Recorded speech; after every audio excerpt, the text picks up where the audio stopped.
is everyone today? I hope you're all doing well. It's been such a long time. I'm so excited to do a video. I feel like I've been away for so long. I'm exhausted. And with this whole mask thing, I haven't been putting on makeup. So I'm not gonna do any videos without makeup. And it's tedious. And it's a lot to put on makeup, especially just to do a video.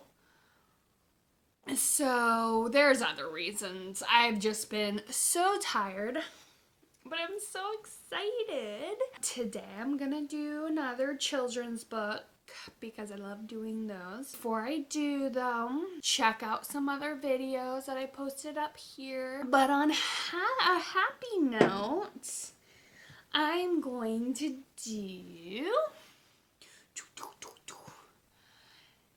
A House in the Woods by Inga Moore. I don't know if we've done Inga Moore before, but anyways, I just want to point out the cover of this book. This moose disturbs me. I'm very disturbed by this moose and how he looks human but isn't. I don't know, like the beavers don't really bother me. The bear doesn't, but the moose is just, I feel like there's some body horror going on over here. I'm gonna be perfectly honest. I think this book is trying to do a lot of different things and doing them not so well. I know that's a harsh review of it, but let's just dive in. Ugh, I'm already exhausted looking at this book. Before the book's even started, we've got a bear and some pigs bringing some peanut butter and jelly sandwiches to beavers for some reason. Oh my god, spoiler alert! It's kind of a big book, so. I haven't read this in a long time, so bear with me. But I guess it was a little like, there was a pig who made a den in herself in the woods. You can see, like, over here. And then there was another pig who was the pig's next door neighbor. Do pigs live in teepees? I don't think so. But to be honest, I don't know what pigs live in besides a barn. There's not too many wild pigs around. And then, whew, I don't like this setup. Why is this all of a sudden all white block? It's like someone went wild with like formatting and just was like, woo, let's change this up a bit. So anyways, they went walking together and one found a feather and one found a stick. Oh, woo, a feather and a stick. You haven't seen sticks in the woods? You live in the woods. Oh my gosh. But then when they brought their stuff back, they found a bear had moved into her den. Excuse me, Mr. Bear?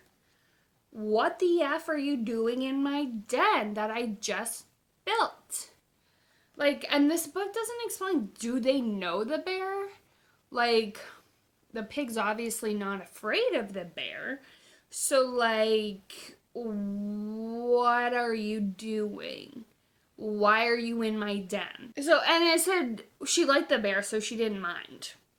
Okay, I like my friends, but no offense, I don't want to come home and see them just in my house laying in my bed. And then the bear got up and wrecked the house. Like, dude, didn't you think that would happen? Like, what the heck? It'd be like if I came home and one of my best friends just burnt down my house. Like, yeah, I like you, but please just don't burn down my house. And then the second pig came home and found a moose in his hut. Oh my goodness.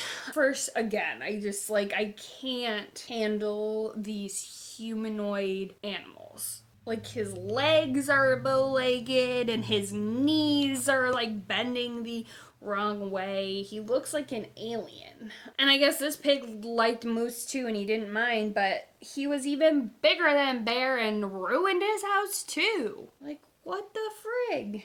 Like, did Bear and Moose conspire? Like, do moose have dens? Could Bear not, like, find a cave? Like, sure, maybe if you were, like, homeless and you needed help, yeah, like, call me up. But, like, don't just ruin my dens, because now I'm homeless, too. So they just hung out at a light post, and they had nowhere to live, and so didn't Moose and Bear. But, like, can we stop for a second and remember... Pig and Pig had a place to stay, and Moose and Bear ruined that. I think Moose and Bear owe Pig and Pig a home. So they're like, wait a second, let's build a house together. Again, I think Moose and Bear were in on this. And they're just sitting at like a bench and a light post and like a trash can in the middle of the woods. So like, is this like would humans sit at this? And again, oh my god, I'm gonna mention this so many times, but just like, I can't handle Moose sitting like a person. And then like, I hate this picture. Like, he looks so doofy and like, naked and he's all bent over. So they still have their stick and their feather, don't you worry. But they say like, building a real house with windows and doors and like a chimney, they couldn't do it on their own. So like, why did they sleep in a den in the first place if like a real home was like an option? Like, I get, yeah, they couldn't do it on their own, but why didn't they like get whoever to build it before? And then now they're, like, using a phone. So, like, I know I've said this in the past, but I'm, like, really obsessed with trying to figure out what kind of world we're in. Because, like, so this kind of just, like, looks like a phone just, like, plugged into a tree. So is it actually working, or did they just set it up? And like, is someone gonna come into the woods and find this random phone and be like, what is this? And then like, do they have operators? Do they have like animal operators or like birdies that are like the operator? Be like, operator, please transfer me to Mr. Turtle. And then also, like, yeah, if a human came and saw them talking on the phone, that'd be weird. And I just love, like, the added effect of, like, of course they have telephone wires. Like, don't be silly. Like, yes, this phone is plugged into a tree, but it has telephone wires. Don't you worry. So is there a whole system of telephone wires built in this woods? Why wouldn't anyone notice? Ugh, my arm's getting tired. I haven't done this in a while. Okay, so they call the beavers. So I guess that phone goes to the beavers. I don't know if it goes straight there, but there's a truck full of beavers coming. And to be able to work, they brought all this lumber, they have trucks, they have gas in their trucks, they have helmets, they have little beaver helmets that someone made for them. I don't know who specialized in beaver helmets. Where did this beaver get his license? I don't know if I mentioned that they wanted to get paid in peanut butter and jelly sandwich. So for actual material, like wood and nails, and I'm hoping they have power tools if they're going to make a real house, they want to be compensated in peanut butter and jellies. If I was the beaver's wife, I would be like, Mr. Beaver, you did it again. You accepted peanut butter and jellies and not whole, cold, hard cash? Like, what is wrong with you? I only can eat peanut butter and jelly sandwiches so often. So they felled the timber. That's gonna take a while. Ugh. I don't know if these animals need clothes or something, but like this, I just can't handle. And they began working. So like, I guess they have axes. So like, why are the beavers like tiring out their teeth when you have axes? Like, they have sawhorses. They have a whole bunch of stuff, but they need to use their teeth. And then by lunchtime, the house was up. Holy shit, I need to get a beaver to do my house. And by dinner time, the roof was on. But lunch and dinner, she says this, it's written right here. Lunch and dinner times are on different days, of course. Beavers are fast, but they're not that fast. Just FYI, because like, just in case you didn't believe this, don't worry, they didn't build the house in one day. They built it in a couple. The beavers built an entire wood cabin in a couple days. So like, just, you know, you get it. And then they were talking about, like, again, with the formatting, it's just so weird. Again, like this, like, why?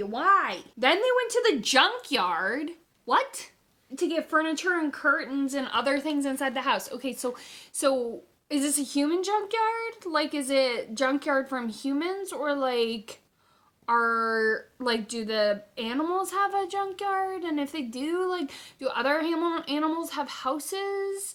And like, are they throwing their stuff away? And who takes care of the trash? And like, also, if you're throwing away furniture, I'm sure there's other stuff that, like plastics. Like, you need plastics in some of these things. So, like, do you have a landfill?